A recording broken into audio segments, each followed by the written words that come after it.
Образованието во Крива Паланка легло на непотизам. Образованието во Крива Паланка е во комплетен хаос.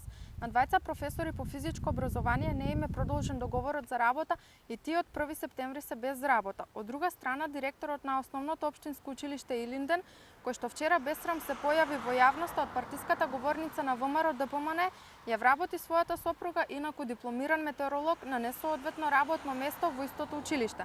Председател на училишниот одбор во Средното општинско училиште е сопругата на актуелниот градоначалник на Крива Паланка. Во Основното општинско училиште Јоаким Крчовски се чека исходот од истрагата за криминалните набавки и тендери спроведени претходната година. Образованието во Крива Паланка е легло на непотизам и криминални дејствија. Со доаѓањето на власт на новата, одговорна влада на СДСМ, преку сеопфатни проекти ќе се променат сите недостатоци во образованието во Крива Паланка и во Македонија. Сите оние кои го урниса образованието ќе понесат одговорност за нивното незаконско работење.